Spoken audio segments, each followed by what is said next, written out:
I still remember the moment it all began, sitting in that cold, sterile clinic, the white walls glaring at me like they could see straight through me. The doctor's words echoed in my ears even now. You'll need to start this regimen immediately. It will change your body, your hormones. Everything. I laughed nervously at first, thinking he was joking. But his expression was grave, professional, and unwavering. Everything? I asked, my voice shaking. He nodded. Physically, emotionally. It will be a complete transformation. You understand the risks. I swallowed hard. I thought about my life, about the insecurities that had followed me for years, and about this strange curiosity I had never dared to explore. I think I'm ready, I whispered, my heart pounding. And just like that, a small prescription pad became the starting point of a life I had never imagined. A life as a woman. The first few days were subtle. My body began to shift in ways I barely noticed at first, a softening in my skin, tingling sensations I couldn't explain, a lightness in my chest. My reflection started to feel unfamiliar. By the end of the first week, I couldn't ignore it any longer. I stood in front of the mirror, brushing my fingers over my cheeks, noticing the faint curve in my jawline, the way my lips seemed fuller, softer. My heart raced. Is this really me? I whispered to my reflection.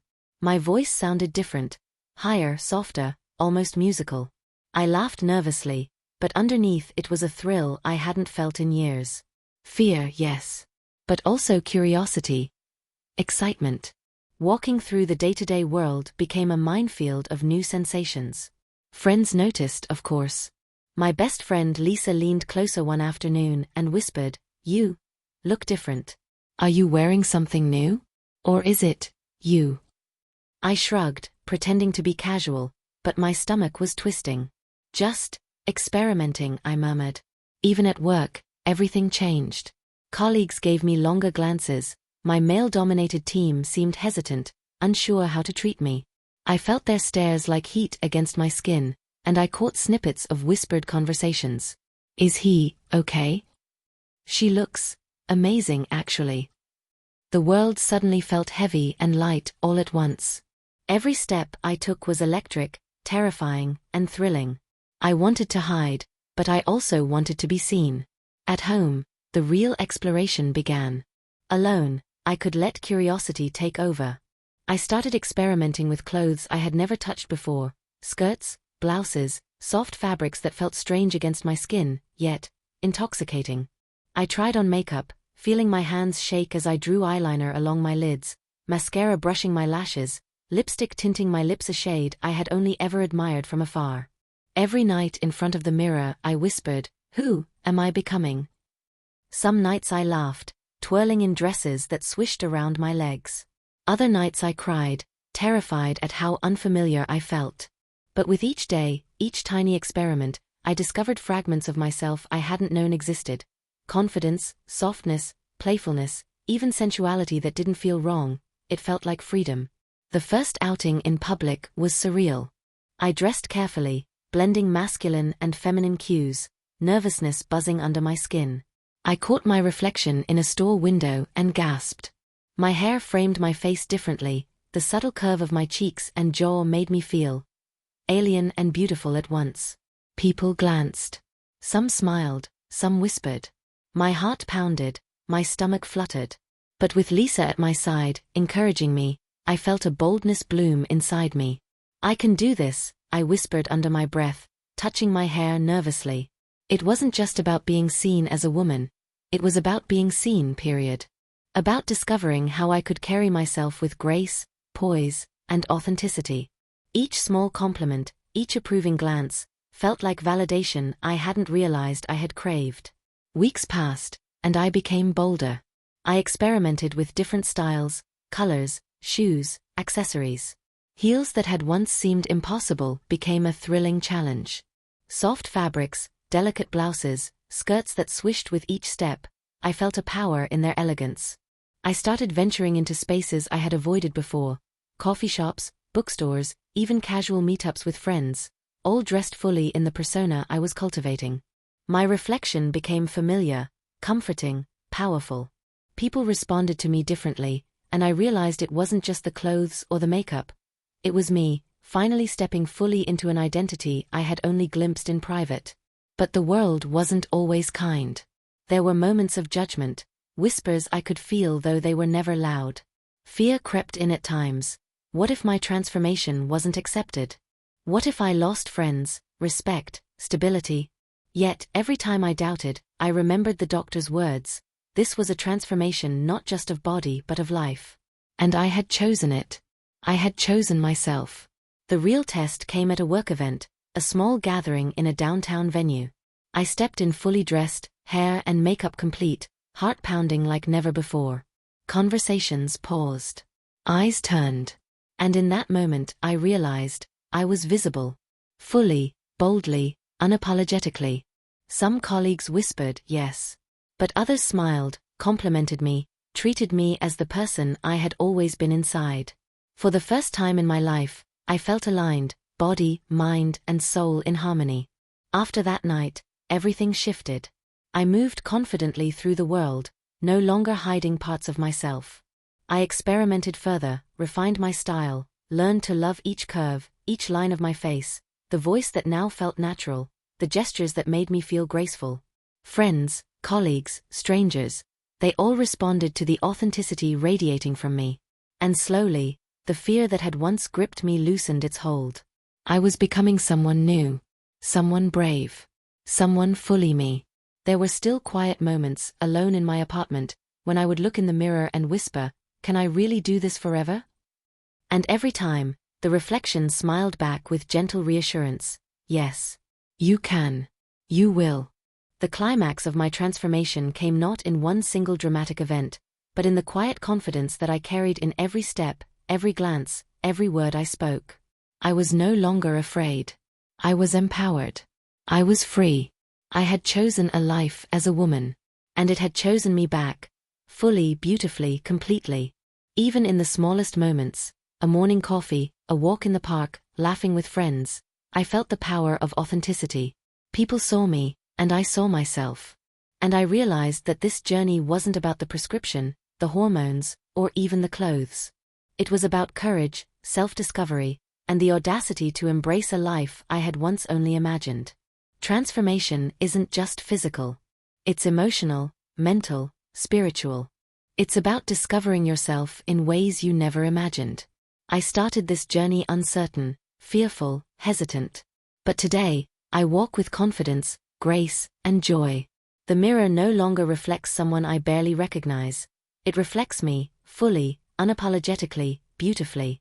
And for anyone watching this, wondering if they can step into a new version of themselves, you can. You are worthy of seeing, being seen, and living fully in your truth. Life may surprise you. But sometimes, the most powerful prescription is courage itself. This script is around 3,000 words when fully expanded with dialogue, inner thoughts, and immersive scene details. Ideal for a long-form YouTube storytelling video with emotional highs, suspense, and personal transformation. The first time I tried stepping out into the world after starting the prescription, it felt like walking into a completely different life. Even a simple trip to the grocery store became a minefield of stares, whispers, and subtle judgments. I could feel it in the way the cashier lingered a moment longer, the way someone at the next aisle glanced over my shoulder, the way my own reflection in the sliding glass doors made my heart pound. My friends noticed almost immediately. One evening, Lisa cornered me at our usual coffee spot, her brow furrowed in curiosity. "Wait. Something's different," she said softly. "You look, I don't know, changed. Is it the hair? Or are you wearing something new?" I laughed nervously, brushing at my shirt like that could explain everything. "Just experimenting," I said, hoping she'd drop it. But the curiosity in her eyes made me realize I couldn't hide this transformation anymore. At work, the shift was even more pronounced. Colleagues who had once treated me as one of the guys now seemed unsure. Some gave me lingering glances, as if trying to place me in a box I no longer fit. Others whispered behind their hands, "She's different. Is it the lighting or?" I caught snippets as I passed by, and each one made my stomach twist in a strange mix of fear and excitement. I wanted to shrink, to retreat to my apartment and hide behind the walls that had always protected me. But a tiny, thrilling part of me, a part one hadn't acknowledged before, wanted to stay, to be seen, to push against the uncertainty. Even simple things became complicated. Sitting at lunch with co-workers, I felt eyes on me constantly. Each smile, each polite nod, felt like both acceptance and scrutiny at the same time. I started second-guessing every choice, the way I walked, the way I laughed, even the tilt of my head. And yet, there was an undeniable thrill in it. Every glance, every whisper, every subtle acknowledgement of my presence made me aware of myself in a way I never had before. I was learning how to navigate this new version of life, cautious, fearful, but also exhilarated by the possibilities. At home, I started noticing physical changes that made these public interactions even more intense. My body felt softer, lighter. My skin seemed smoother, more sensitive to touch.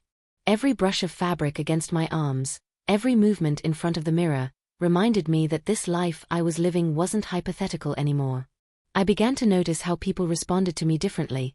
The way strangers smiled, how old friends tilted their heads when they spoke to me, the subtle warmth in interactions that had once been neutral or purely professional. Some of it was exhilarating, some of it was terrifying. I realized that my world, my daily routines, even the simplest interactions, had shifted dramatically. Every outing became a negotiation with both fear and excitement. Every mirror reflected not just my changing face, but a future I was learning to inhabit. A life where I could be both vulnerable and undeniably visible. By the end of that first week, I felt the weight of it all. Fear, embarrassment, curiosity, and the faintest taste of empowerment swirled together like a storm inside me. And I knew as I closed my eyes that night, that nothing, not work, not friends, not even my own doubts, would ever allow me to return to the person I had been before this prescription. The world had changed. And I was changing with it. The real journey began when I was finally alone. At home, the apartment felt like a private stage where I could explore the changes that the prescription had triggered without anyone's judgment. I started small, touching the new softness of my skin, marveling at the subtle curves forming along my body. Every sensation was amplified, a brush of fabric against my arm, the gentle pull of a shirt over my shoulders, and it both thrilled and unnerved me. One evening, I opened the closet and hesitated before pulling out a skirt I had never imagined wearing. It was soft, flowing, and feminine in a way that made my heart race. I slipped into it slowly, standing in front of the mirror, turning side to side, watching the fabric catch the light. I barely recognized the reflection staring back. "Is this really me?" I whispered. Next came the makeup. I had always admired the art of it but had never dared to try it on myself. Foundation first, the cool cream blending smoothly into my skin, hiding imperfections while enhancing contours I hadn't noticed before. Blush across my cheeks made me look alive, vibrant. And when I brushed eyeliner along my lids, I felt a strange thrill, the power to define my own expression. Lipstick was the final test. A soft pink. Tentatively, I traced it along my lips, then looked again at the mirror. My reflection smiled back, unfamiliar yet intimate, daring me to embrace this new version of myself. I began to experiment with voice, too. Alone, I whispered sentences in higher tones, adjusting pitch and cadence until it felt natural, comfortable, even seductive. The sound of it made me shiver, a small thrill of discovery, a blend of fear and excitement. Some nights I twirled in the skirt, letting it swish around my legs, laughing softly at how strange and wonderful it all felt. Other nights, tears came, a mix of uncertainty, fear, and a deep longing to understand who I was becoming. I tried different combinations of clothes, textures, and accessories. Silks, lace, soft cottons, even heels that made me wobble at first, but gradually became an extension of my movement, changing my posture, my confidence. I experimented with hairstyles, braiding my hair, curling it, brushing it until it shone. Every mirror became a conversation, between who I was before, who I was now, and who I could be. And the more I explored, the more I realized this wasn't just play. It was discovery. There were nights I whispered to myself, "Do I even recognize me anymore?" And the reflection would smile, telling me, yes. This was still you, just a part of you you hadn't dared to meet before. I started keeping a small journal, noting the changes in my body, my voice, my confidence. Every new curve, every shift in posture, every compliment from myself in the mirror became a tiny victory. I was learning not just how to look like a woman, but how to feel like one. And even more importantly, how to embrace that feeling without shame. By the end of that month, the apartment was littered with outfits, scarves, makeup, and sketches of new looks I wanted to try. Each experiment deepened my understanding of myself. What had begun as fear and hesitation had transformed into curiosity, excitement, and a tentative sense of empowerment. I was no longer merely existing. I was exploring. I was discovering. And for the first time in years, I felt a spark of genuine, unrestrained joy. The first time I stepped outside fully dressed, it felt like stepping into another world. The streets were bustling, people moving with purpose, unaware of the storm of emotions inside me. My heart pounded in my chest, every step on the pavement a mixture of fear, thrill, and anticipation.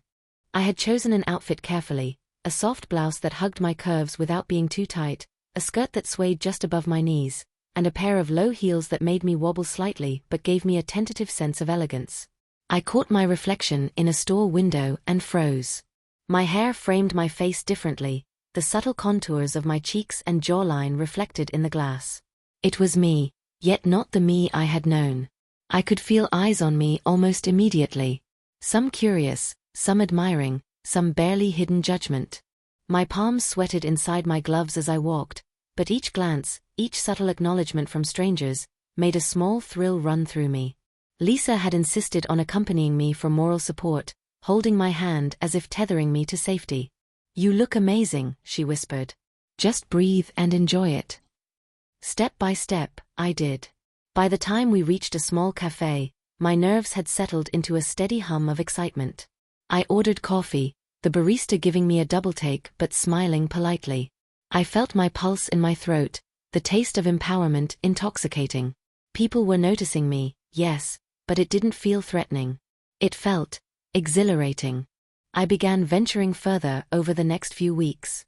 Bookstores, boutique shops, small social gatherings, each outing a chance to test boundaries and learn to carry myself confidently. I experimented with different hairstyles, playful makeup, and subtle accessories. Every reflection, every compliment, every approving glance became a tiny victory, proof that I could exist in this new identity publicly. Sometimes, fear crept back. A glance that lingered too long, a whisper that I imagined, a sense that someone might reject me, each made me pause. But each time, I reminded myself that courage isn't the absence of fear, it's stepping forward despite it. At a local park one afternoon, I walked with my head held high, feeling the sunlight on my skin, the breeze brushing the hem of my skirt. Strangers smiled as we passed. Children giggled at my heels, and a passerby complimented my scarf. I felt a warmth inside, a confirmation that being myself, fully, boldly, authentically, was possible. Evenings became a time of experimentation and reflection. I would write in my journal, noting changes in posture, voice, confidence, and how I felt in each outfit. My apartment was now filled with clothes, shoes, makeup, and mirrors, each one a testament to exploration and growth. I began noticing how my internal world was changing. Every outing made me bolder, every compliment fueled my confidence, and every challenge taught me resilience.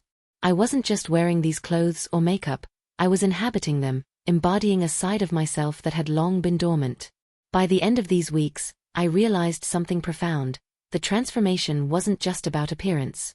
It was about courage, identity, and discovering a part of myself I had never allowed to exist in the light. The world could see me now, and I liked what it saw. And in that quiet realization, a thrilling thought struck me. If I could conquer fear outside these walls, then maybe, just maybe, I could embrace this new self fully, without hesitation, without apology, without fear.